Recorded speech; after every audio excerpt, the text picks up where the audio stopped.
Hindi naman siya marunong magbike.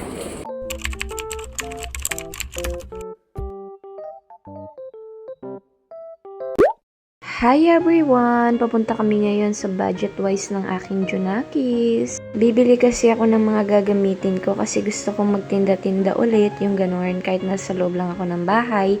Pero i-online ko lang din yung mga food. Basta yung mga ano lang, parang something street foods, gano'n. Medyo masama nga rin yung panahon ngayon dito, pero mabuti na lang, medyo nag-stop na yung ulan kaya nakaalis tayo. Fast forward, nakarating na tayo dito sa may budget wise. Chika ko lang din sa inyo. Akala ko petsa 19 papasok dito yung bagyo.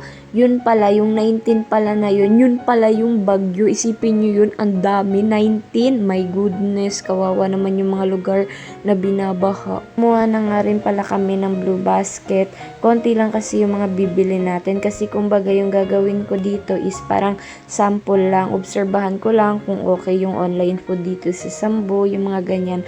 Kasi sa CDO, okay na okay eh. Like, may mga nag-order talaga sa akin. Diba nakikita nyo yan? So, gusto ko lang din itry dito sa Sambo kung mag-okay siya. Nakakita nga ng bike yung anak ko tapos gusto niya magpabili. Halay, sabi ko hindi pwede. Wala tayong budget para dyan. At isa pa, hindi rin naman siya marunong mag-bike. Dati kasi meron na yan siyang bike. Kulay green yung bike niya.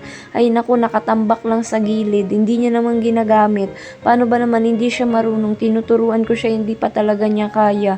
Kaya binenta ko na lang din yung bike niya. Every time talaga naalis kami ng anak ko, pag meron talaga siyang nakita ng mga laruan, talagang hindi pwedeng hindi siya bibili, no? Pag hindi mo binilan, magmamaoy. Tapos pagdating naman sa bahay, wala pang ilang minuto, sira-sira naman yung mga laruan. Kaya nakakapanghinayang bumili ng mga mamahalin laruan kasi wala pa ilang minuto, sinisira niya na. Gaya na lang yung mga kotse na steel, yung nabubuksan yung mga pinto, yun, tas may mga ilaw-ilaw.